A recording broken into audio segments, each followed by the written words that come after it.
Bantam and Raleigh Historical Society's events. And it was thought up by nobody but me because I thought this was the time to do something special. So we got some extra special things here for y'all tonight.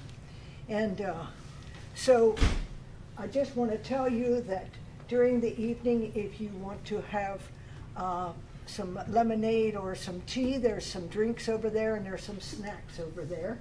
And there are, I believe, 3 of us here from the society. Donna Yealy just walked in. Dan Greenhold is over here, and I'm Linda Bowl, and I'm the program chairman. And Tom. I'm so sorry. And then there's Tom. And Mary. And Mary. Oh my God. And Fred back there. And Fred. Hey, that's about 6 now. That's great. Oh, I beg your pardon. I do these things all the time. Okay, so we're going to start out this evening with a special speaker. She is known probably to all of you, and I'm going to read what she says I should say. In education for 43 years, including 35 at Delone, she also taught at Newman University near Philadelphia, taught elementary teachers in Zambia, and most recently taught Catholic seminarians in Malawi. She worked with a debate team that became a state contender for either first or second place. She's had 2 Fulbrights, both focusing on Islam in Malaysia and Ghana. She's received Lifetime Peacemaker from Interfaith Center for Peace and Justice, and she has served on 3 diocesan commissions, including Ecumenical and Interreligious Commission currently. She has 2 daughters, 3 granddaughters, and 5 great-grandchildren. So here is Mary Furlong.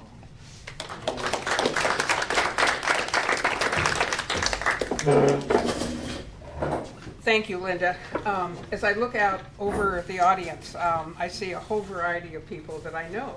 I think there's only one person in the room that I don't know, so that makes me feel especially good. And I would like to thank the John T. Riley Historical Society for inviting me this evening.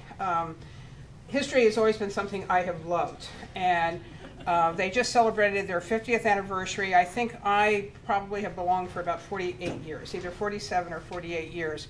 And it's something that I feel that I have neglected on local history. And I am very grateful that this organization is the one that asked me to speak tonight as well.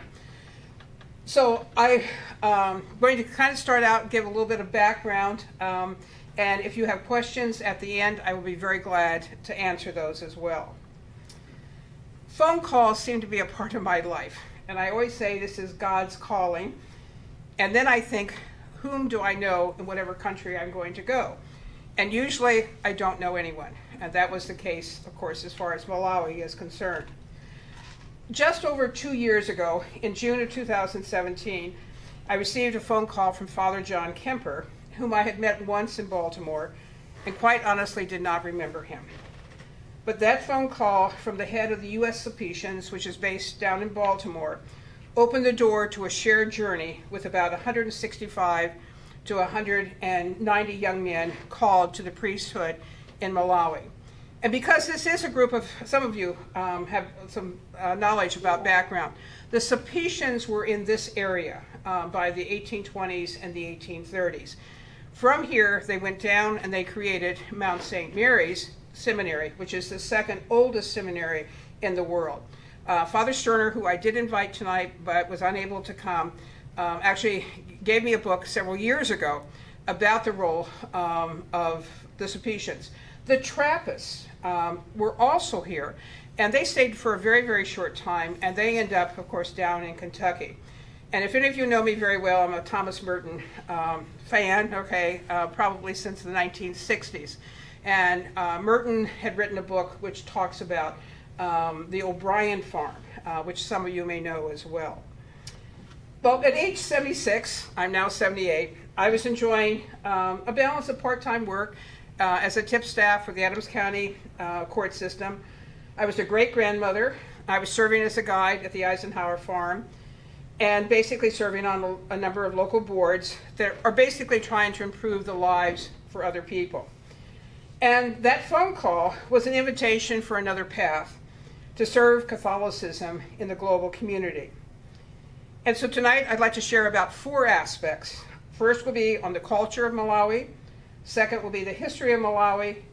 Third, something on the seminary. And finally, to look at the role of women in Malawi. And those of you that know me know that I always have to include something on women. So Malawi, and I do have an atlas up here if anybody wants to ask. Somebody recently asked me, what is the size of Malawi and in comparison to the United States? And it was very easy. It's like New Jersey. New Jersey is long and thin, but also has a dense population. So it happens to be landlocked.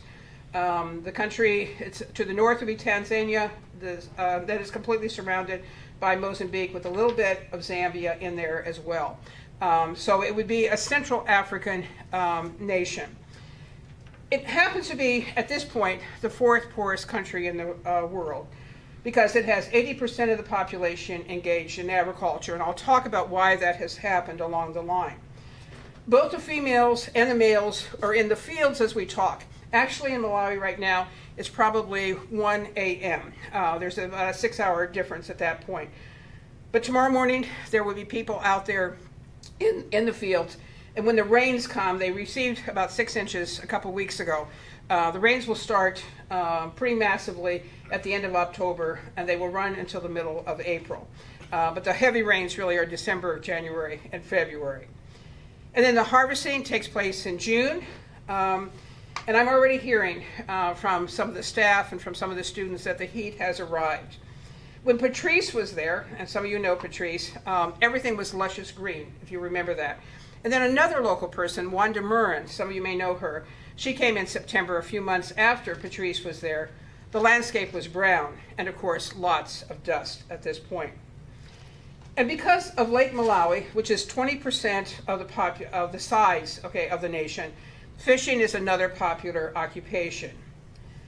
As most of you know, I've spent 43 years of my life in education, so I was a little disappointed to learn that only 14% of females get a high school education. Males, it's about 38%, so there's a need for just regular high school education there. But unlike other African nations that have mineral resources, Malawi does not have that. Their basically foreign exchange is through tobacco and cotton sales. Electricity is only available to 10% of the population, so that also impacts on economic development, let alone daily life in both rural and urban areas. If any of you followed me on Facebook while I was abroad, I was constantly probably complaining about the lack of electricity. We were fortunate that there was a major donation to the Sulpicians so that there was solar power that was installed. So it's no longer a problem there, but it's a problem in the country as well. Sima is the basic food. It's a type of cooked maize. It's like corn. It's like a white corn and with water, and it's cooked, and you basically can eat it with your hands along with carrots, beans, tomatoes, whatever vegetables as well. And I have to say that even some of our staff would eat with their hands, although that was not considered proper, I guess, among the staff members. From time to time, I would sit with my small Christian community over dinner, and the guys would tell me at home we would be using our hands rather than knife and fork as well. Charcoal, which is adding to a very serious deforestation problem, is used as a means of cooking. That was true also in Zambia, but I think it's worse, in Malawi as well. There usually is a separate building for cooking. The homes are very small, and basically they're just for sleeping. Maybe you might have a small living room, but basically they're going to spend their time outside of their home as well. There are 5 basic tribes or ethnic groups, whatever term you want to use. They don't really use the term tribe, they just call the group. Chua happens to be the largest. It's 60% of the country's residents, and they use that particular language. A second group that's very dominant are the Tumbuka, and they are also using their own language, but they were the first ones to use English. And they are the most educated. Actually, I could pick up from the students that there was some resentment. Certainly in the country, there's some resentment against the Tumbuka. So their affirmative action would limit the number of people. There's a debate that's going on within the country as well. And by the way, English is the official language. And before I went to Zambia, I thought that was wrong. I thought that you should be using the local languages. In Zambia, there's 72 major languages. I spent 6 years there. In Malawi, where I spent 19 months or 4 semesters, basically what you have is, English becomes the major language at that point. And so if you made one of those 5 languages in Malawi the most important one, that would already support that group who thinks that they're the most important people, that it's helping them. I saw the same thing with the Bimba in Zambia. So I changed my mind when I was in Malawi. So you either have Portuguese, French, or English as the official language in most of the countries. In Tanzania and Kenya, you have Swahili, which is actually a mixture of Arabic and the local languages. So in Tanzania and Kenya, you have 2 languages that are the official. But across the rest of the continent, you either have Portuguese, English, or French as well. Now, turning a little bit to religion as part of the culture, about 55% of the population are Protestant, and most of the people are members of the Church of England, which is the Anglican Church, or we know it as the Episcopalian Church. Small smattering of the Seventh-day Adventists, Jehovah's Witnesses, or in the rural areas, some Baptists, some Presbyterians as well. Catholics make up about 24% of the population, and 13% of the population are Muslim. Now, African traditional religion is also practiced along these other religions. And I give the example, and I will do this because of the camera. This table is pretty small, okay? I would say after 140 years, this is Christianity or Islam, but underneath that are the African traditional religions.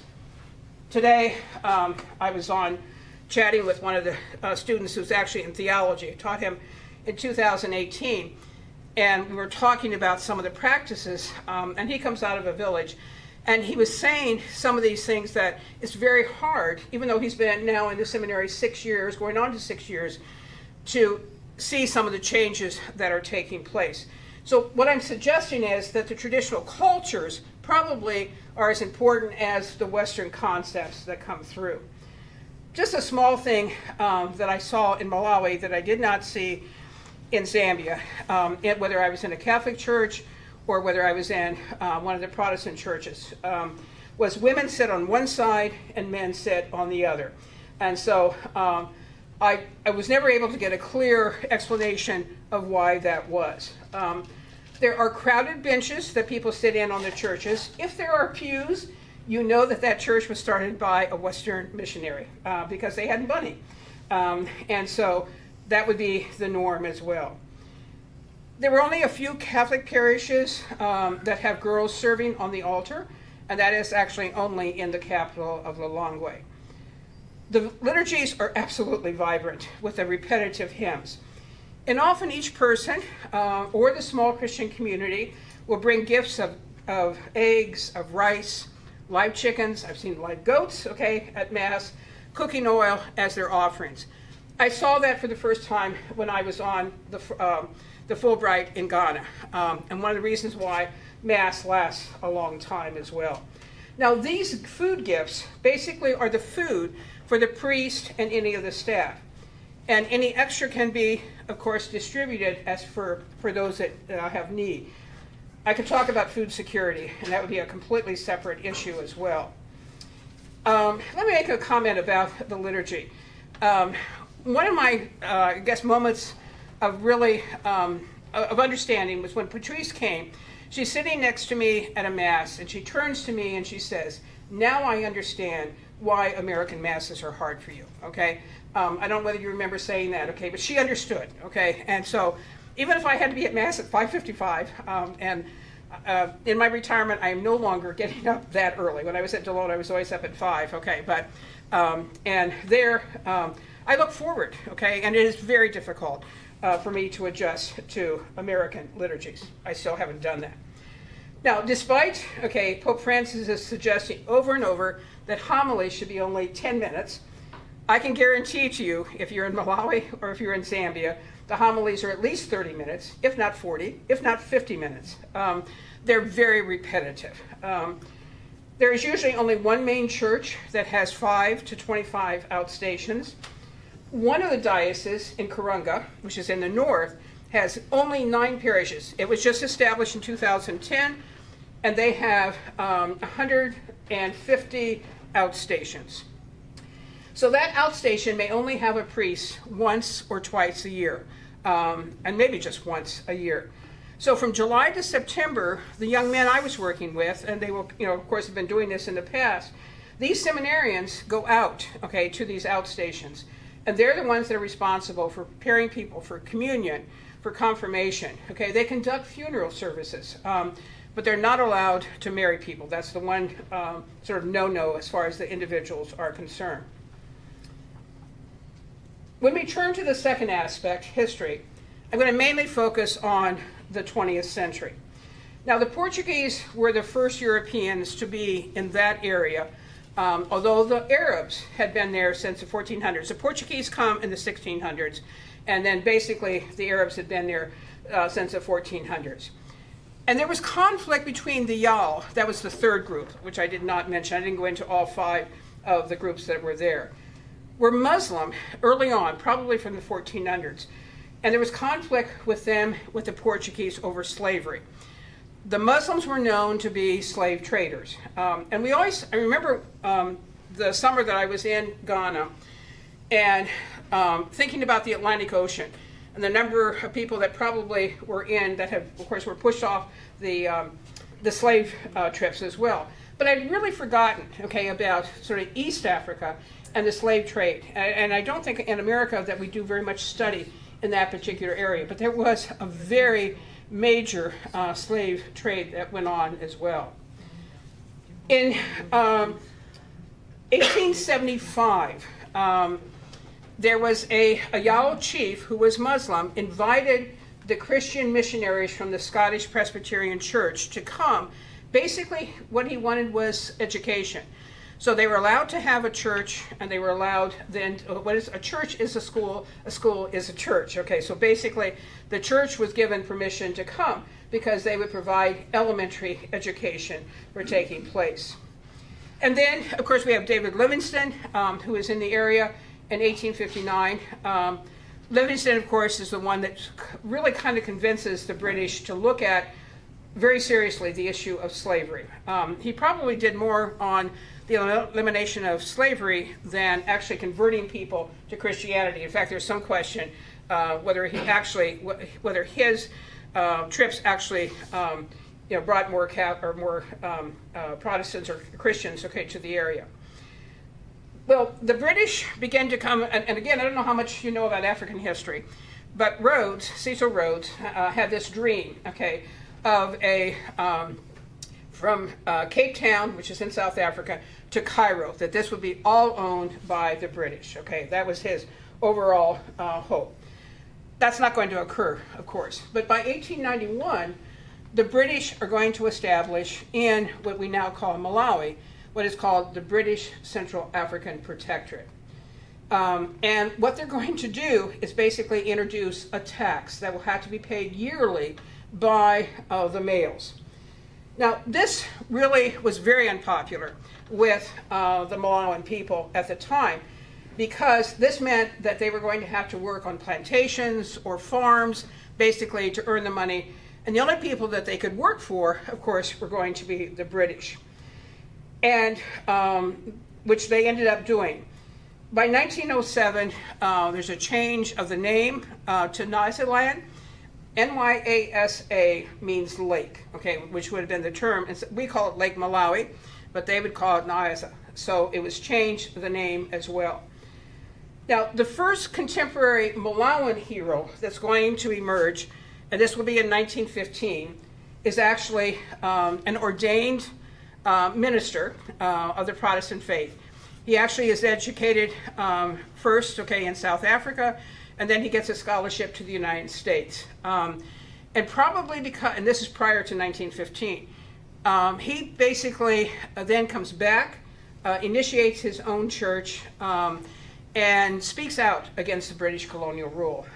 There's a little bit of a rebellion. He is killed, but I'm trying to remember what date in January. It's around Martin Luther King's Day. Is named after this particular hero.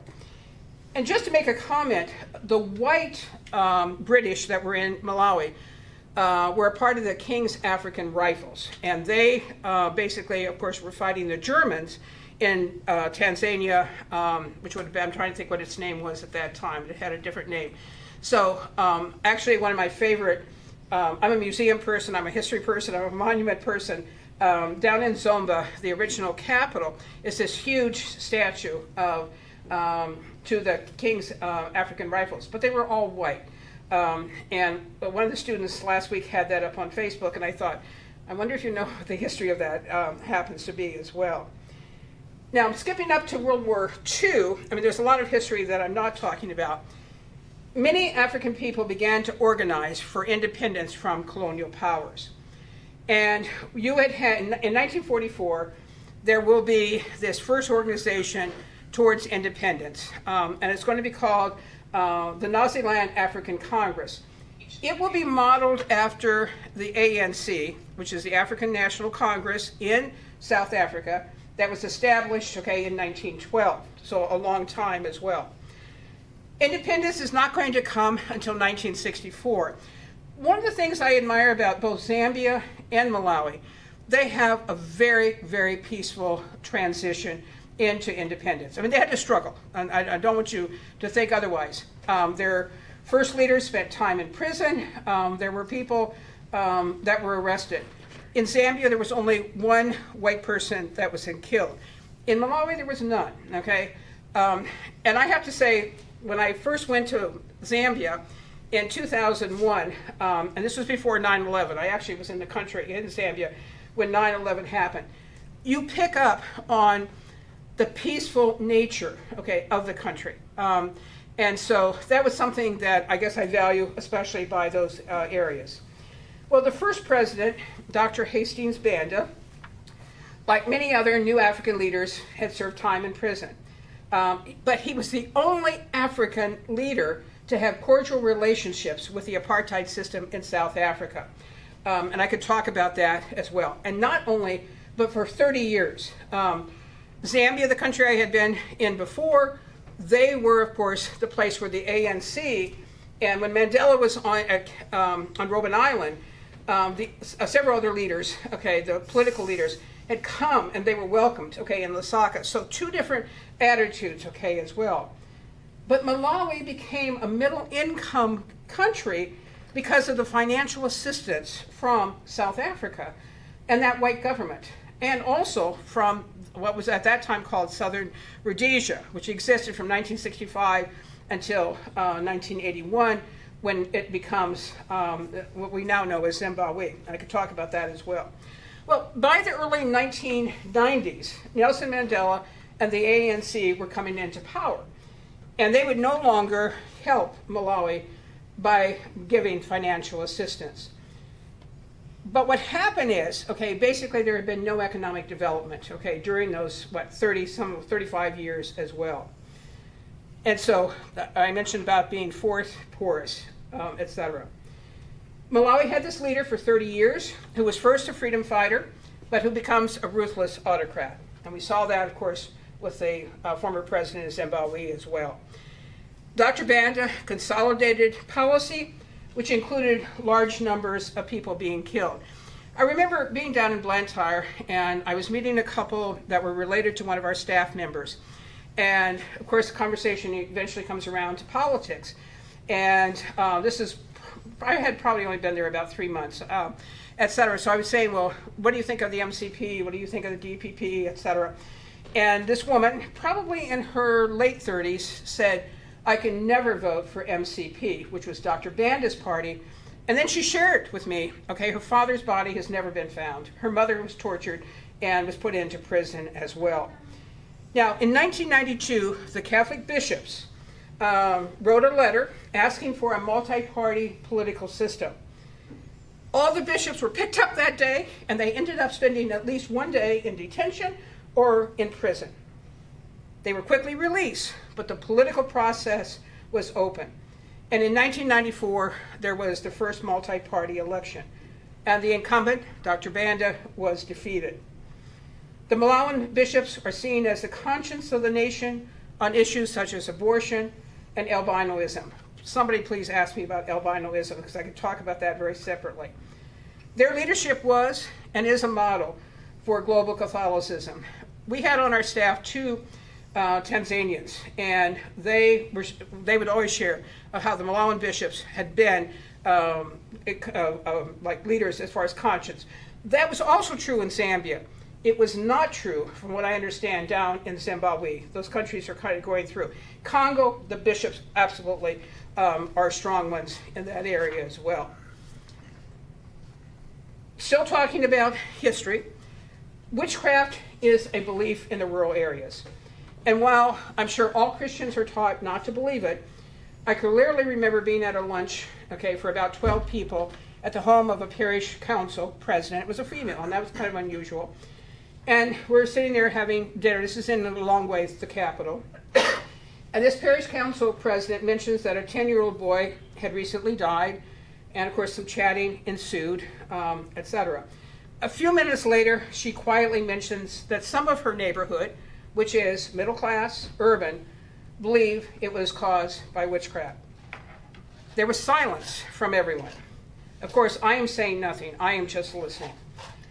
On the way back to, I had to catch a bus to go back to Kachaberry, and Father Baranga, who's a Ugandan white father, who was the one that invited me, was taking me. So I turned to him after a few minutes and said to him, "Do you believe in witchcraft?" He's young, he's in his 30s. He hesitates and pauses, and then he says no. From that point on, whenever I had private time with a priest, that would be one of the questions I would ask them. And seldom did I ever receive an immediate no. Again, it's a reminder that that overall culture, basically, as compared to what the Westerners and the Christians have brought in, is still not widely probably accepted. And so that's another aspect of that. Now let's turn to the seminary, commonly called Kachaberry. There are only two major seminaries in the country operated by the bishops. Where we were based was basically both the Philosophical and Theological College until 1978. And then there was a separate theological college that was created in Zomba, the original, which is in the southern part of the country, about 6 hours away. Our numbers range from 133 in that first year, and we had 180 last year. They started classes 2 weeks ago. This year they have 150 as well. They are only coming out with about 10 priests a year, and one of our goals as a staff is that we want to get that up to 20 or 25. We're talking about the whole country, okay? 10 a year. And there have been problems along the line. For me, it was an absolute joy to work with our international team of staff. We had a clear goal of helping to get that seminary back on its feet and to have it as a stable institution. We were from Zambia, from Malawi, Benin, Tanzania, and then myself from the U.S. We had a combination of priests and lay people as we worked on spiritual formation, academic formation, and human formation. These young men, came from interreligious families. I had several students who had one parent Muslim, one parent Catholic. One of my surprises was the number of broken families. And part of this is due to the migration of males to South Africa from the 1930s for employment, and which has been very much a norm and continues to be the norm. And often ties with the family in Malawi continue for 3 or 4 years. They may come back after 3 years bringing money, but of course they're sending money back. But often the father cuts ties with his Malawian family because he has started another family in South Africa. I went to Okay, I'm not going to talk a lot about the seminaries as far as the formation, but I do want to talk a little bit maybe about their schedule. When we talked about those formations, the human formation basically is centered around the farm. Today is Tuesday, so this afternoon, okay, and Thursday afternoon, every Tuesday and Thursday afternoon, the guys are out there working on the 120-acre farm. Each of our small Christian communities would have a garden. They use the term garden, which would be like a small farm that they are responsible for. And that is, we, for example, grew tomatoes, and I'm trying to think, I think we did avocados. So they would be responsible. And then, of course, during those planting and harvesting, they're out there as well. They also, under human formation, when they get ready to do the harvesting, I saw this 2 maize, Basically, they use machetes to go out and to cut. And I was raised on an Iowa farm, which is something I'm very proud of. And I look at the pictures of my grandfather and, with the horses, but they still had combines and things like that. And then they have to take the ears of the maize out of the stalks. This is hard work as well. Human formation also is centered around leadership, especially among, with recreation. Football is a second religion for them. It's a very, very popular sport as well. The second pillar, which is spiritual, which maybe I should have used first, has been the strength of the Sulpicians. I didn't know a lot about the Sulpicians, and when I was considering the invitation to go, I talked to 5 people. And some of you would know some of the people, but one of them was Father Joe Godwald, who's been a very good friend for a long time. And I didn't know that Father Joe was actually educated by the Sulpicians, Actually was taught by Ray Brown, who's who's now passed, but extremely well-known theologian as well. And so what they did, they came in, they brought the reintroduction of spiritual directors for every seminarian. But this meant that every priest had to meet 27 seminarians every 2 weeks for at least 15 or 20 minutes. And that's in addition to their responsibilities with the academics, which was more than full-time as well. The liturgy, of course, was at 6 a.m. in the morning. I'm not going to go into a lot of that as well. But one of the things, our rector in April of 2018 actually started visiting the students in their room.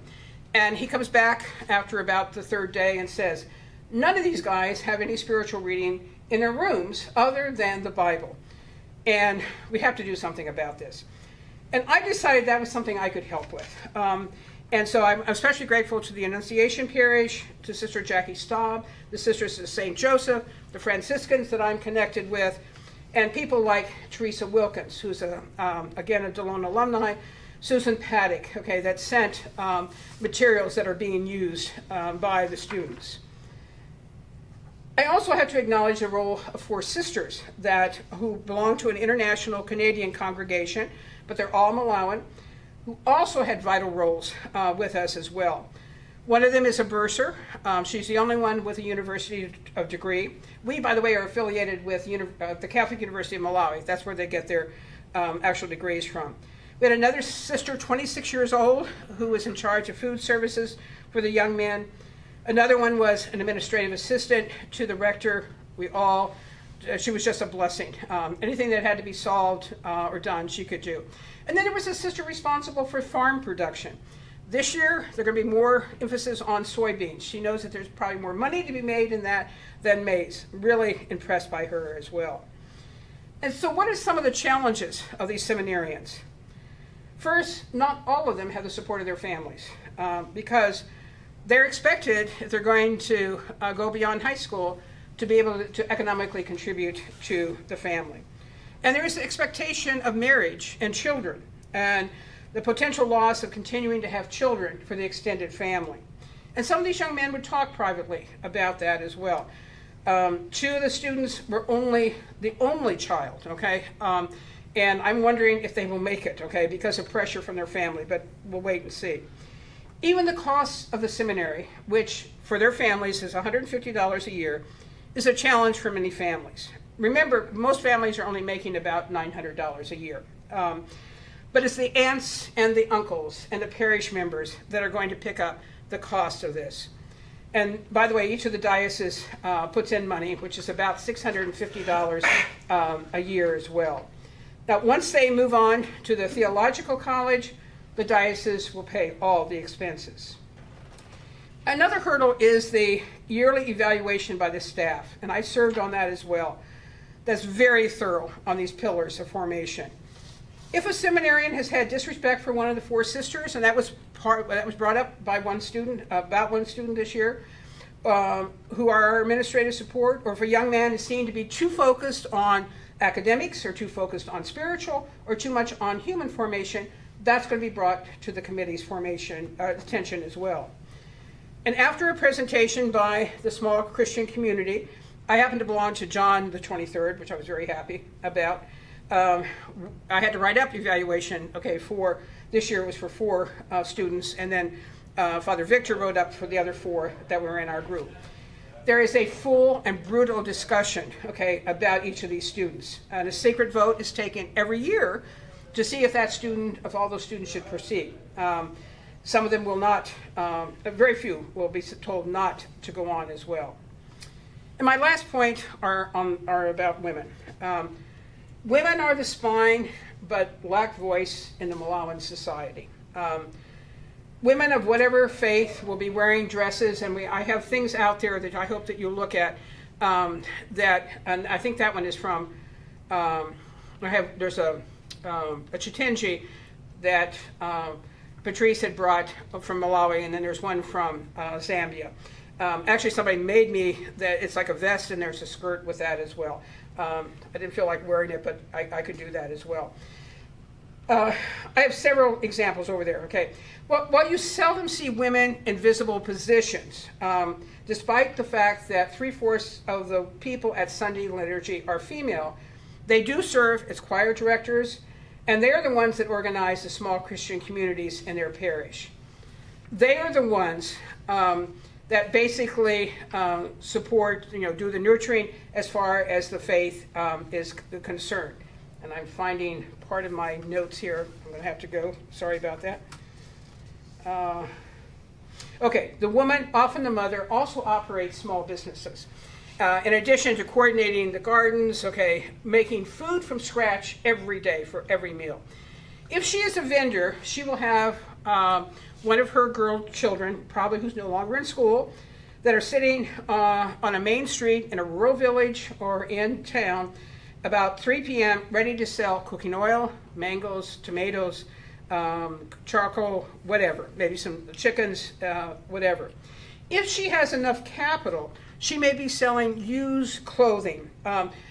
Used clothing does get to Africa, by the way, and it's a way for people to make money. I also changed my mind about that as well, They simply lay the materials out on the ground, and then people come and buy. Or she may be up at 3 a.m.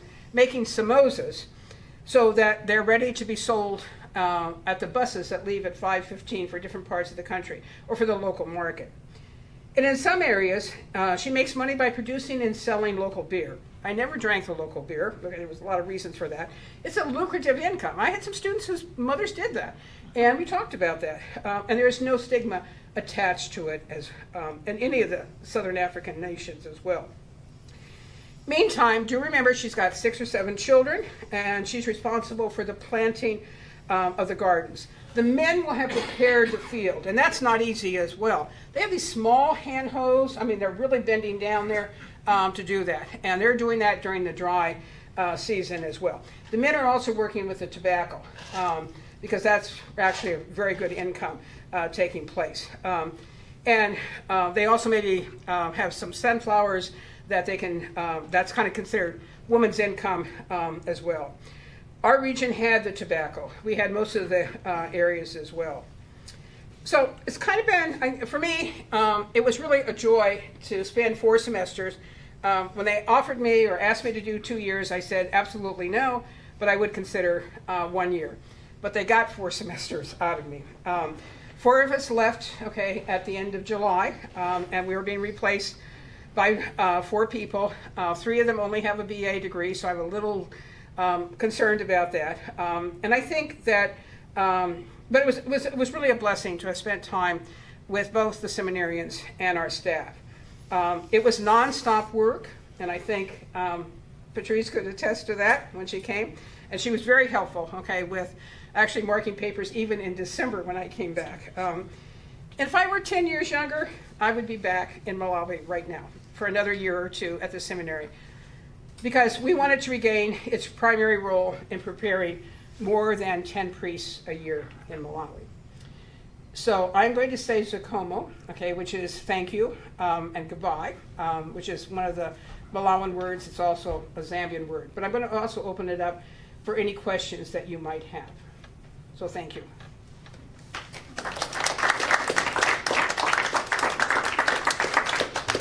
Questions or comments? I'd like to clarify a couple things. Nshima is maize flour that doesn't taste like anything and is really, really hard to make, and it's real thick, and it's served at every meal. And everybody gets a big lump of it. You grab it, you only use your right hand. That's right. You grab it with your right hand, you roll it in a ball. I learned how to do this. And then you make a little plate out of it with the one hand. And after you have a little plate in your hand of nshima, you make a little cup out of it and you use it as a utensil. That's what she meant. To pick when up she said, your, pick you up your eat with vegetables. your hands. Yeah. You pick up your goat meat. Oh, goat's really good. I mean, it is. No, it is. It is. It is. It is. Goat's really good. I got there right after the boiled caterpillars, so I didn't get to try those. Or the rats. One of the things I want to make the comment is the guys like game meat. Okay, I of course there could be viruses with them, so I never tried them. That was like a luxury. Okay, which was really rats. Okay, is what they were eating. Okay, to see. Anyway, she didn't eat the much of the nshima, but I did. They taught me how to make those little cups and how to eat with it. And it really is good. I mean, it just tastes like grits or something like that. You know, it doesn't have any taste. You pick up the taste with the gravy and so on, you know, what your vegetables. One of the other things that we ate was they called it relish. Which is actually, it's like... anything that's green. right. They go out and they chop up pumpkin leaves. And, I mean, anything that's green, they go dig up this stuff and they chop it up and they spice, you know. They Cook it. a little bit, and they call it relish. And so you get a little bit of greenery. The repetitive homilies that she was talking about, for me as an English teacher, directly corresponds with the repetitive nature of their language. They don't have books. Right. So the teachers get up and say everything 3 or 4 times. We witnessed a wonderful class by a science teacher, 7th grade science teacher with like 60 kids in the room. And he said, the epidermis is the outer layer of the skin. The epidermis is what? And all the kids would say, the outer layer of the skin. And then he'd say, what's the outer layer of the skin? And they'd say, the epidermis. And it was all it was poetic. It was very rhythmic. And they said it over and over again. So the homilies were very much saying it over and over again. And when I graded their writing, they said everything 4 or 5 times. And I'd have to very gently say, you already said that. You know, I'd write on, you already said that. You have to say it again. But that was the way they learned, was all oral. All right? The other thing, the third thing is, it's soccer. She called it football. The rest of the world calls it football. We call it soccer. They are passionate. These guys, all these priests would gather around the TV every night and watch soccer. The only time we did not have Mass at 5:55 was on Thursday afternoon. It was always at 5:45. And I said to the guys, the reason why is because the English Premier League is on Wednesday nights. Okay, they said, no. But they're up to like 12 o'clock, okay, etc. So we know, okay, to see what happened. Let me mention, these are Sulpician magazines, and I had them over there. This was an article on, as they were opening with it, so I mentioned that. And okay, this one was the most recent, and they had asked me to write an article. I happened to run into Paul Lawrence, former mayor, okay, of McSherrystown, at the library with his wife a couple weeks ago, maybe a month ago now. And he said, I saw the article in the Sulpician magazine. I said, how would you do this? Okay, how would somebody like locally? He said, he was in the seminary, I think, when he was in high school, and evidently it was the Sulpician, etc. So anyway, if you might want to look at that, this magazine is completely devoted to Africa by the Sulpicians. And I should mention, by the way, okay, the seminary was closed in March of 2017 by the Vatican. It was a deliberate choice. They only had 3 lecturers at that time. And 2 months later, Father John, and of course I don't know all this at the time, Father John, who's the head of the U.S. Sulpicians, originally from this diocese, he's very good friends with Father John Sawicki, by the way, which I did not know, of course, at the time. He was called to the Vatican, and they were asked to take over the seminary because they had been in Zambia, which is right across the border from us, for 25 years. And they would have gone there anyway, okay? But for me, the reason why I think they reached out to me, and actually Father Phil Berger, probably, who's been a longtime friend, probably was the one that would have recommended because of my time in Zambia. So for me, going into another culture, it's not always easy, by the way. I don't want to say it's easy, but it was much easier this time than it was the first time. And if I had not had that experience in Zambia, I would not have even considered it. When I got that phone call, and by the way, one of my friends that's here is Odila, okay? And Odila came from the Congo, was in a refugee camp. And I talk about God's calling and phone calls, okay? But in 6 months prior to I get the phone call from Father Kemper. I get a phone call at 4 a.m. in the morning. Now, you have to understand, I am not awake at 4 a.m., okay? But I have my phone, okay, next to me. And I look at the thing, and it's not from Zambia. And I'm thinking, well, I don't know who this is, okay? So I open the phone. I'm dead tired. Put the phone down, okay? And then I think, okay, well, give me an hour, I'll call them back, okay? I knew it wasn't, okay, it was from South Africa, and it was UNHCR, okay? And it was basically saying, can you verify this information, okay, about Odila, who I happen to know back in Zambia. So I just keep saying, God cannot call me anymore, okay? I've done my bit, okay? I want some rest, okay? But I'm so glad that in both of those cases, they were there. I also want to mention a new book. Most of you know I'm a reader, okay? And I read a review of this called African Catholic Decolonization and the Transformation of the Church. I have not read it, and I probably won't even read it till mid-November. And it was written by a woman out of Tufts University, but she's written a couple other things on Senegal. She's an associate professor of history. So when I get this done, I'm going to loan it over to Dr. Charles Strauss, who would be a good person to invite for the Historical Society at some point. He teaches history. He was the 3rd person that came over when I was there as well. But and then I will send this over to Catchaberry as well. Any questions or any comments? I got a question for Patrice. I don't know anything. Why only the right hand? Because you use your left hand for wiping Your bottom. your body, your bottom. That's sitting at the right hand of the Father. The whole prayer where Jesus and whatever goes to the right hand of the Father. That's because the right hand is the clean hand, And the left hand is the unclean. and the left hand is the unclean hand. Good Yeah. question. Good question. Mary, what about albinism? You mentioned that. Yes, albinism. It has become a problem since 2014. Came over from Tanzania, okay? People kill albinos for their bones and for their skin, okay? Then basically that is sold over to Mozambique. There's a market for it there. So there were people that were arrested in 2015. None of them were really prosecuted, etc.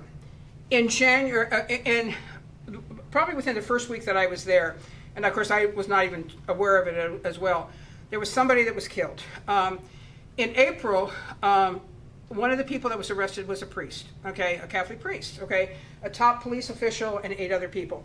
They're all still in jail. That trial has not taken place.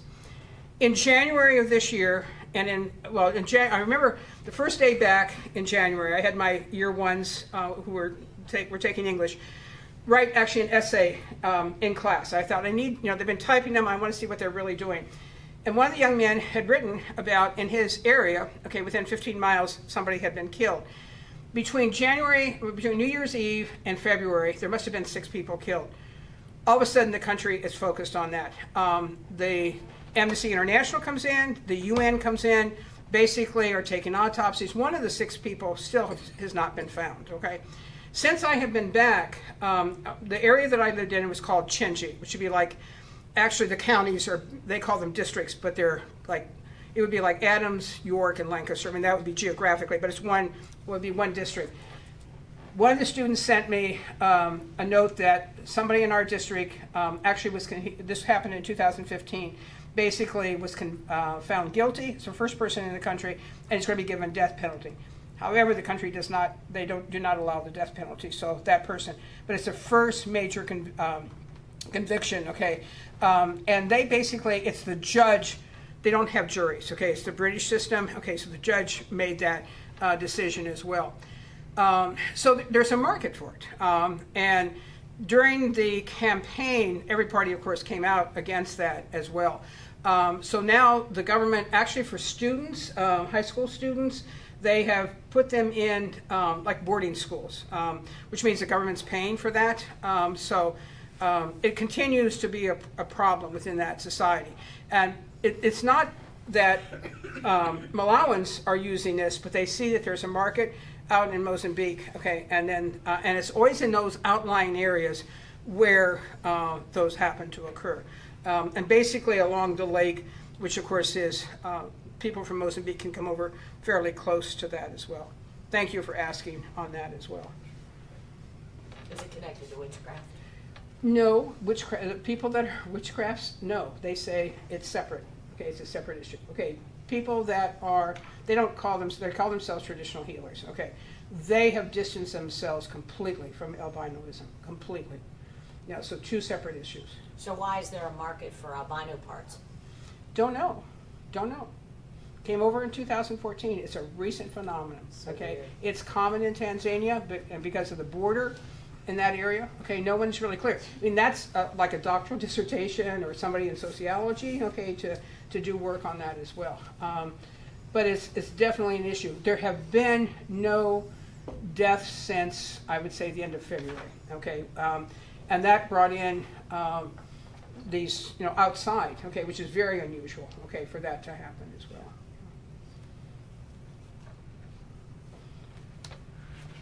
Okay. Anything else? And my voice is almost dry. I never thought about bringing water, but I will get something to drink, okay? So glad that you came, and maybe you learned a little bit about one country in Africa, but take the time to look at those things over there as well. And thank you for they're doing the recording of this.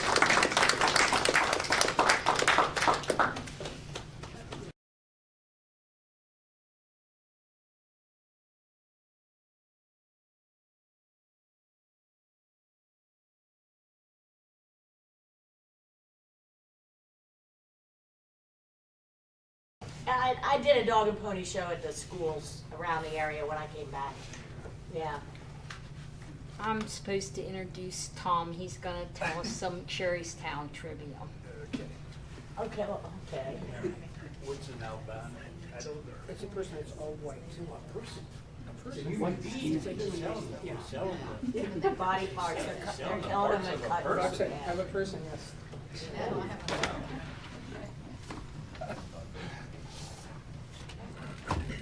I don't know everybody that's in the room here. I don't, how many are you from McSherrystown, lived here at one time, or live here now?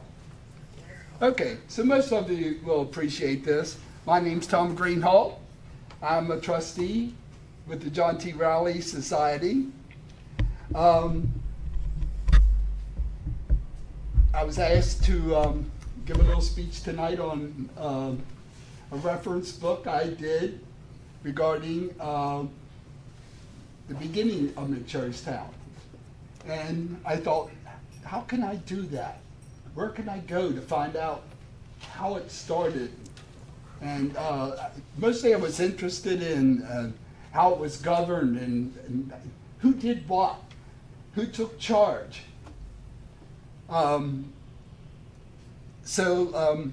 just to get started here, I was looking through the Green Bicentennial book. Everybody pretty much familiar with that first book that came out on the first 200 years. And I came across, I was looking through it and I came across a little thing under the chips and twigs section of the book, and explains how I felt after being asked to give a talk tonight. It reads, "The first speech given by a boy in St. Paul's Lutheran Church, McSherrystown, was given by Thaddeus Wireman. They tell me I must give a speech, and now I'm going to try. And do excuse me, I beseech, if I should stop to cry. And now my speech is done. Goodbye." That's kind of the way I felt. But I thought I would give that a try, but decided that wouldn't be fitting for tonight. That wouldn't work. But when I was younger, I would often wonder what it must be like in those many years ago when times were much different than they are now. People did not have cars. Food was different. Clothing was different. Shopping was much different. You did not have malls. You went to the corner. At least the memories I have as a young kid, you went to the corner. Then the reality hit me that there were no longer any folks still living in this town that lived during this time that I did in the book that I did, from 1884 to 1920. That's 100 years ago. Nobody lived during those. I mean, still lives now. There was nobody to go talk to. So I got the minutes of the town council meetings. That's where I went. Because I figured that's the only place I can get it from. I didn't know where else to go. So it was difficult reading those minutes. I got a lot of them from Mr. Fred back here in the corner. They were written in fancy script writing, very difficult to read. They were meetings that were held usually every month, 12 a year. Big long paper like this, you know. I was blind until I got through this, I tell you. I had to stretch it out over a long period of time of reading this. And but it was fun. It was fun to see what they wrote. And also, there was different secretaries that did this. It was, you know, as time went on, each year, you know, different secretaries would keep these minutes so that the writing would change. Sometimes it'd be little tiny things, sometimes it'd be great big things, you know, so it was difficult. It wasn't easy. And a lot of the minutes left you with unanswered questions because you didn't know what they were talking about. There would be a decision made, but you didn't know why the decision was made. You don't know what prompted it. You know, what was the background? So it was just, you had to use your imagination, you know. So fast forward. Well, let's go back first. A brief history of McSherrystown, really brief. Patrick McSherry was born in Maryland. He got married. He immigrated to Pennsylvania and made his permanent home in Littlestown. He did not live in McSherrystown, ever. In 1763, he purchased land from the heirs of John Diggs that included land laid out in lots, which was the beginning of McSherrystown. What happened between there and 1884, which was when the borough was incorporated? I have no idea. Lots of stuff happened. I don't know what kind of government they had. I don't know who did what. when they got incorporated is when they set up the town, who did what, who was in charge of what. And it would take a long time to go through everything I did in the book, but I'll give you an idea. I started with how they went to the county, not to the county, quarter sessions, rather, to the courts in Pennsylvania and asked to be incorporated. They were granted it in 1883 to 84. And then once they were granted it, that's when they sat down. They had a little election, because the court said they had to have an election in April of that year. They started with electing the people and who was going to do what, and started up. So they went down the line, laying out streets or naming streets, or how wide they were going to be, and how big the sidewalks were going to be, and how the sidewalks had to be brick, for instance. They couldn't be anything. Everybody's sidewalk had to be brick.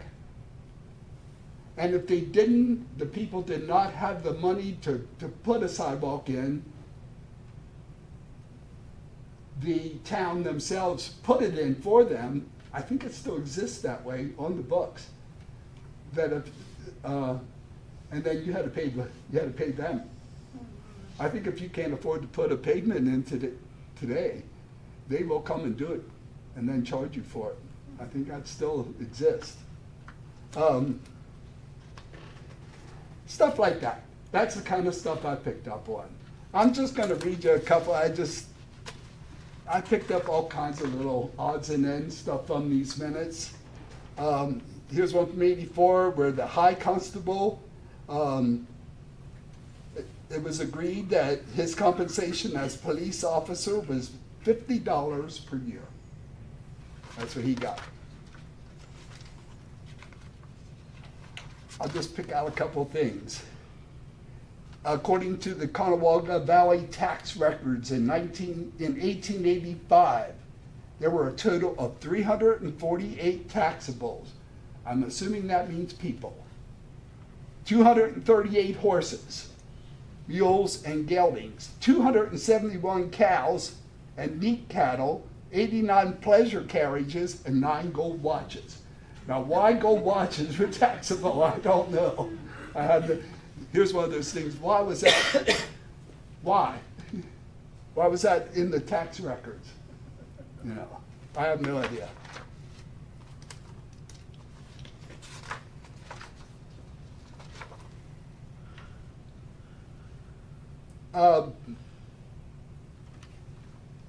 In the early days, the street lights, by the way, were quite interesting because they were gas.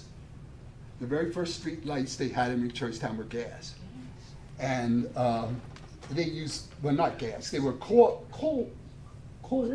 oil lamps. And then they were gas. I guess they were kind of similar. But they had lighters, two men that went around town and had to light these lights every night. And then they had to go and turn them off every morning. See, we don't think of stuff like that these days, And the lights weren't very bright either, so it was probably quite dark when you walked around town, which wasn't very many streets in those very early days. It was really Main Street and Second Street were the primary streets. But it grew very quickly. It actually grew, and it was North Street, and then it was South Street, and then they did alleys. And I can tell you, like I said, without spending an awful lot of time, that there's a tremendous amount of notes that I have in here about the fire company. They literally created the fire company. They ran the fire company. They bought everything for the fire company. They bought the hose, the reels, the equipment, and everything else. They set up the firehouse Oh, one of the first things they set up was the jail, by the way. That was the very first year. The very first year they set up the jail. It had two compartments, they called them, apartments or compartments, which really, I guess they meant two cells, as we would call them today, with the iron gates. And I think somebody lived there too, or somebody stayed there. There was three apartments. I happen to live on Main Street. I live near the corner of Main and 4th. 4th Street used to be called German Street. It wasn't 4th Street. It was German Street. And if you study it very carefully, German Street went back to South Street and went the whole way up to 3rd Street, which is, well, Delone. That was German Street. And it stayed that way for a long, long time. I don't know when they changed it to South Street, just plain ordinary South Street. A lot of that stuff is in here, and I was also really interested in the trolley. The trolley, I love the whole history of the trolley. I have a thing about the trolleys here. I have where it went. I have a map here of how it went through. It went right up through North Street and out through the country here and over to Littlestown, and it's just stuff like that. That interested me. Originally, it only went down to 2nd Street, and that was as far as it went. And then they approved it to go down to the end of town. And then they approved it to go out to Conewaga, and then, it was all done in stages all the time. The streets were not nice. The streets were dirt. They were dirt for long, long stone or gravel, mostly carriages. I have somewhere in here where somebody got arrested for speeding with a carriage. I can't remember where it's at in here.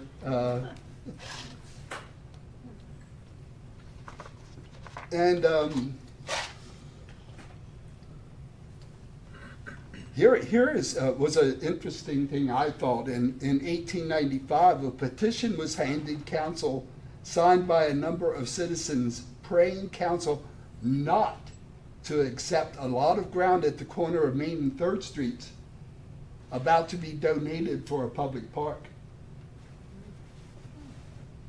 Now, wouldn't you like to know the background of that one? Not to be accepted. I don't know how that did come about. You know where the park is. I'm sure everybody that lives here knows where the park is down there. One of the questions that was brought up to me was, why is the 4th Street, where the home association is, why is that a square? I don't know. I could never find out. Well, originally, let's just read this. Originally, there was no Main Street. It was just North Street, and that's why that became the square. I just read this somewhere. Main Street was the first street. Oh, yeah, there was a Main Street. Main Street was the very first street. Well, it was on that Hanover site, that one. And the trolley went right down North Street. They said that's why there was a square, because it actually, maybe that was called Main Street? North Street was Main Street? No, no. I have to look at my phone, because I just read this a Maybe it couple turned days ago. around there. Nope. It went right down North Street, the whole way down to Church Street, which is 2nd Street. It was called Church Yeah, Street but it had then. something to do with the streets. That's why that became a square. Originally. Well, if anybody ever finds the answer to that one, I'd like to know. It was on that Hanover thing, I think. It's just the way it's laid out. It's just laid out like a square, like it was meant to be something, but it never was anything. But it goes through a lot of things where they went from the gas lights to the electric lights. Or from the coal oil to the gas lights to the electric lights, and so many lights were lit for so many hours a night.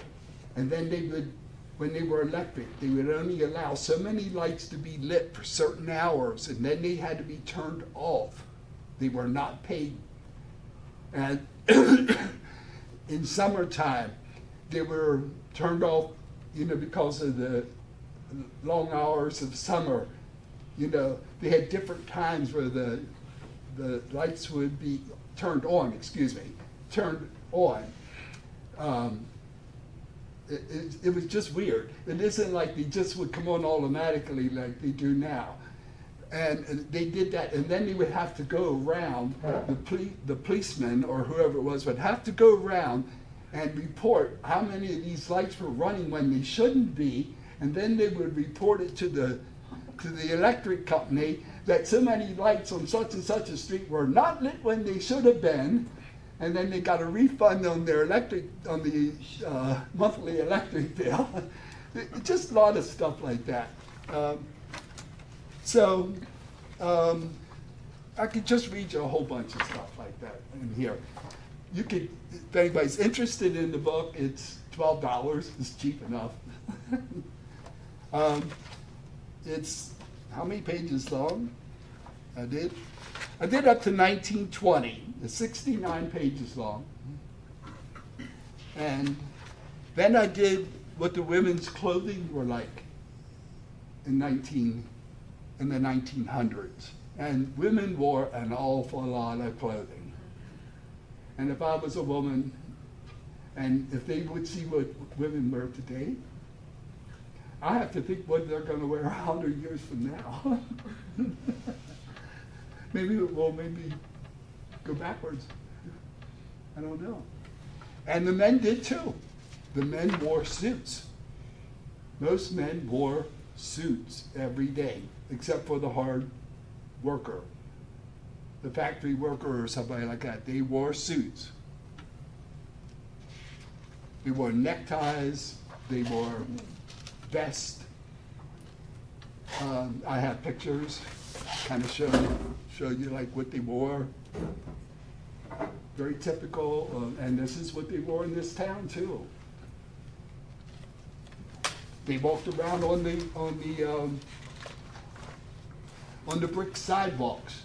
The trees had to be. Oh, by the way, the sidewalks were tree lined, and the trees had to be cut so high that if you didn't cut them that high, you got fined.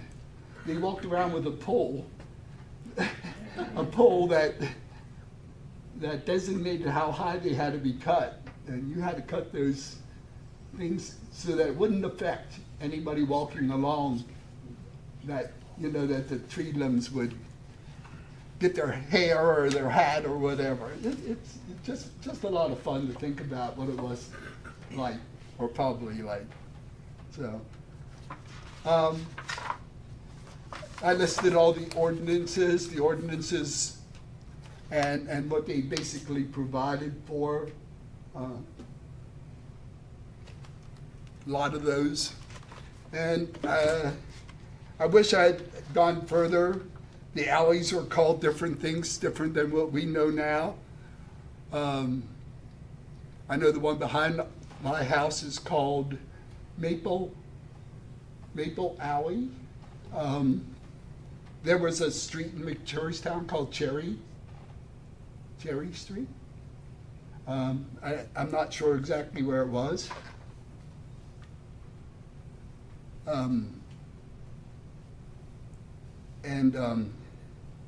There was a time when the house did not have numbers. They were not numbered. They hired a guy that came in and he laid out the whole town by the house numbers and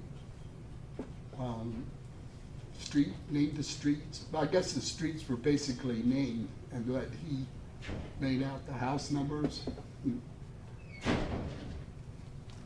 It's funny how they started out with nothing and got the whole way to where we are today, you know. And this was, like I said, 100 years ago before us. This was even before us. So we come 100 years down the line from there. So, that's all. All right, Thank thank you you, so Tom. much.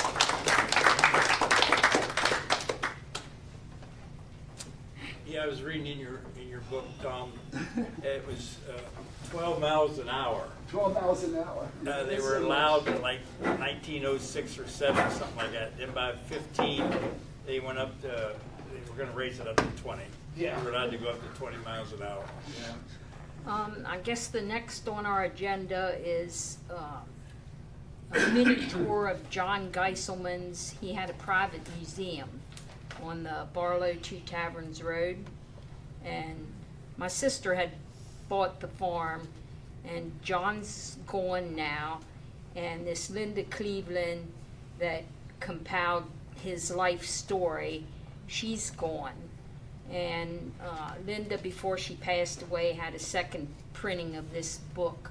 So if anybody's interested in the book, Linda wanted the money to go to the Barlow Fair Company. John was, he was their chaplain. So, Are you running that? Or- yeah. Set up the show? Well, we'll just- I don't know how, whoever pins. And we can put the, Yeah, Linda kind of we left can put the me. camera on it. Oh, that's right. Picture of African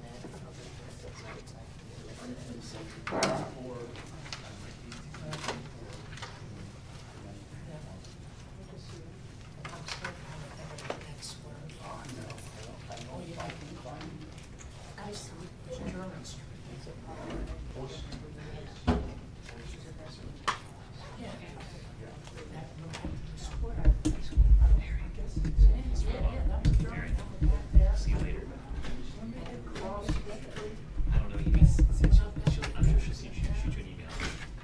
Yeah. It was great. It really was great. Oh my goodness. Yes, we'll just thank you. Yeah. I played your wedding, right? Yes, I did. Yes, you did. Yes, I did. I played your wedding. Yes, I did. Yeah. Yeah, I was catching up with Johnny. John. Recently. Yeah, that, yeah. Yeah, yeah. So we're just gonna let this run. We're also recording it too, so. 2 years, and he was a fine gentleman. I have always had a lot of respect. John was a remarkable man, as shown by his various pursuits, his artistry, his poetry, and of course, his collections. What a privilege it has been to know this gentleman.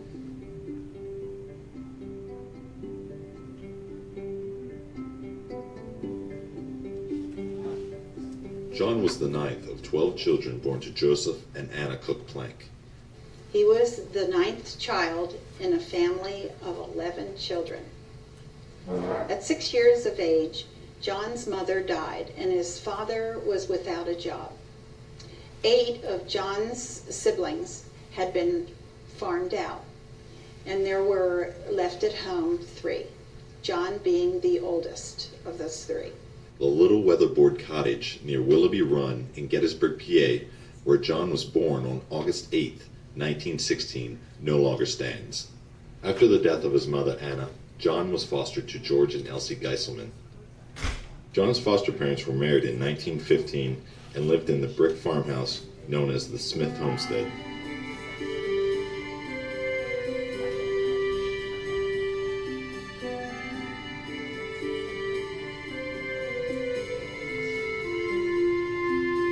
This was the homestead of Jay Carnahan and Emma Smith before having moved to take up storekeeping. It was at this store on a cold January day in 1923 that Daddy Smith gave John some much needed clothes. He spent a lot of time there at the store helping them, and in fact that was the first place he went when he came with his father. He visited his foster grandparents there, and at that visit too he received more than he had ever had in his life. He received a coat and boots and pants and gloves and hat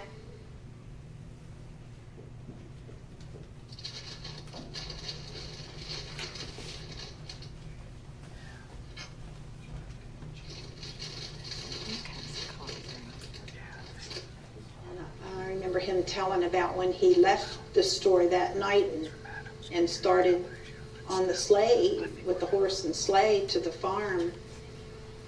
How that was such a impressionable time for him. Elsie was a good mother and nurtured him in the Christian faith. She adopted him after Mr. Geiselman's death, and how she needed him and he needed her, and how they lived together and took care of one another. John had much love and respect for his foster parents, and in later years dedicated his personal museum to their honor. John started attending Sunday school and church at Mount Joy Lutheran the first Sunday after he came to live with the Geiselmans. John, most importantly, was a man of God and constantly reflected that in his everyday living. John received his 8th grade education at Horner School, also known as Hickory Hill Academy. The school is located just across the road from the Brick Smith homestead. When John was 15 years old, the Geiselmans moved to a stone house close to the Barlow store owned by Daddy and Mother Smith. John and the Geiselmans farmed this tract for a number of years.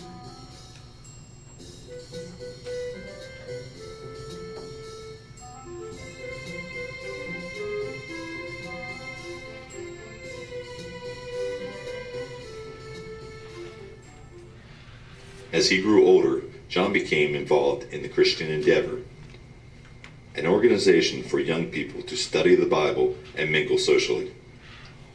John served as president of the Mount Joy Christian Endeavor from 1944 to 1949. Later, he became the president of the Adams County Christian Endeavor from 1950 to 1952. Another area of faith and service was to the Barlow Fire Company, where John was a chaplain for a number of years. John was very, very faithful. He always did his part. And he was chaplain for our fire company, and he would always open the meeting with a prayer. And it was a personal prayer for the Barlow firemen, and he always had great respect for those people. The Gettysburg Junior High School was a big part of John's life for 25 years. From 1964 to 1989, he worked as a custodian. He always saw the best in people, and especially the children at the school where he was custodian for many years. He loved them and often related to them one-on-one, and the children marveled at his talents. One of the highlights for the students and the teachers were chalk drawings that John drew on the blackboards during Christmas time. A self-taught historian and artist, John would often deliver numerous lectures on Indian artifacts, literature, poetry, and short story classes at the junior high school. Put that to the light. Does that pick them barbs up? No. John had an interest in arrowheads ever since he was 6 years old. Donald Hagee, who worked on the Geiselman farm and was about 8 years older than John, showed John how to find arrowheads in a freshly plowed field. He collected far and wide, started as a young man, like we all did, collecting from the fields locally, trading for, I'm sure, for arrowheads and so on from his neighbors and friends. And no doubt he had a few things that were given to him by friends and neighbors just as well as I have. John collected Indian artifacts from the 1930s to the 1970s. His collection consisted of artifacts from North, Central, and South America, paleo to woodland types from Ohio, PA, Indiana, Illinois, Kentucky, Tennessee, and the desert Southwest to California. John continued to collect items for the museum when other small country stores in the area went out of business. John started to construct his museum in the spring of 1972. He started collecting the country store items when the J. Carnahan Smith store closed in 1939. The Civil War collection continued into the 1980s. One of the biggest items John purchased was a trunk that belonged to General G.K. Warren. The Civil War collection consisted of artifacts from well-known collections as the Weichert Farm, Danner, Trossel, Spangler, Dr. Stewart, and Ziegler collections. Also from well-known locations as Devil's Den, Big Round Top, Little Round Top, Culp's Hill, the Wheat Field, and East Calvary Field. John was collecting during the Depression and war times. One of John's final projects was to publish his treasured memories of the years past. I came to have the privilege of compiling and editing a book about John's life called Reflections. Since I had written a life story before, Audrey Sanders asked me to come and meet John and consider doing a book on his life. Often, John would write about things and people that impressed him.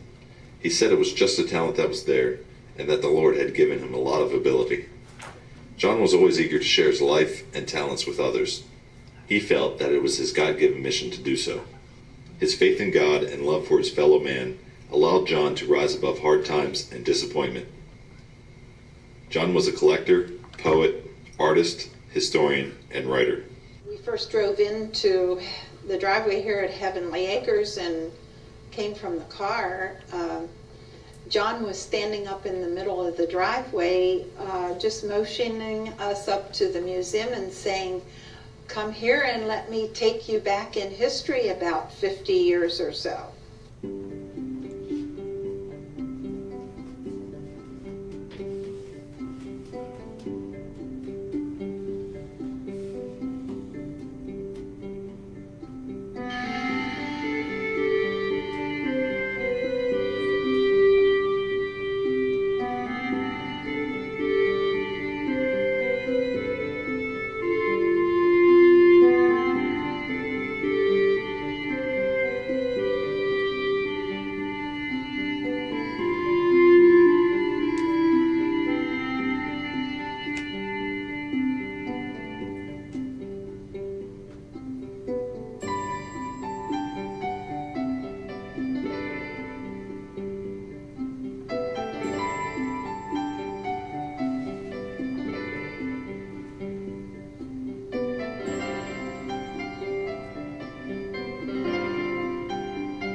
Fabulous collections that I see John has is butchering equipment.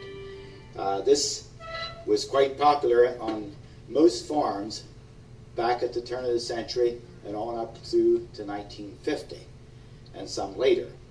But John has an excellent collection of the flesh hook, different ladles that he has, and that's a unique collection because very rarely do you find that many of different pieces that was used for country butchering. Also, he has the Barlow Post Office, which is really unique because back in the teens and the 20s, Barlow was the center place in the country store for the people to get and send their mail. To see that is a very rare collection. Some of the other things that I've noticed was his outstanding tobacco collection. That was a great thing. It seemed like a country store could have success if they had tobacco. Because then most of the men chewed tobacco. And a lot of them had their own flavors that they chose. Tobacco was manufactured here in Adams County. Only about 5 miles from here was the capital of tobacco back in the teens. At Frogtown, there were 4 factories that made tobacco. And they made the cigars and then, of course, the chewing tobacco. And John just has an outstanding collection of that material. An interesting display that John had was bulk containers of the painted tins. They would be on the counter and people would buy out of those and the storekeeper would restock those every week. But they would buy bulk and they would put them in a little sack or toot that would contain anywhere from quarter of a pound to a pound of whatever they chose. The storekeeper would have scale, which we'll look at later, on his counter. This is a small one, and this is a larger one. These are printed. Sometimes local stores would print them. Sometimes it'd be plain. One of the outstanding collections that John has is the ice cream dipper.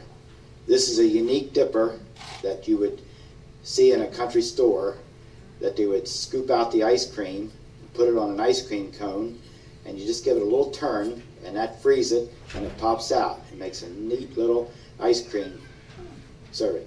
This was a small size. This would have been about a 2-cent size back in the teens. And then he has different sizes, and this is one of these larger ones. This would have possibly cost a nickel to have a serving of ice cream in that. Really neat. Another interesting thing is this little gadget here, which was a hand milker. These are very, very rare. This a farmer would have used to milk cows. You put the teat in here, and that squeezes the milk out here. Particularly, I think that if they had arthritis or any disability in their hands, to milk the natural way, that they could use this little tool, and that would milk the cow, one teat at a time. This is a unique machine here. This is a molasses pump. They sold molasses by bulk. It sits on a wooden barrel. You have a pump here that you turn it. There's a little metering device on here, and this is what they called the funnel. The customer would bring their own container along, whether it be a can or a jar, and they would put that on there, and if the customer ordered a quart of molasses, they would turn this until a quart came out. Really a neat dispenser. This is a large dispenser, a real neat one, of roasted coffee. Coffee was a big item, of course, at that time, and this the storekeeper would have had, and he sold this by the pound. And he would have either ground it for them in a wall-mounted dispenser like this. It still works today. It has coffee up here, and this is your finished product. And that gets your fresh coffee. Talked before about the chewing tobacco. This is smoking tobacco. It has all the different types of tins and those. A neat little container is this here, a little round can of cigarettes. I assume that they could buy cigarettes and redo them on these tins.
We're gonna cut the video off because it's getting late and maybe people want to leave. Thank you for coming. All right.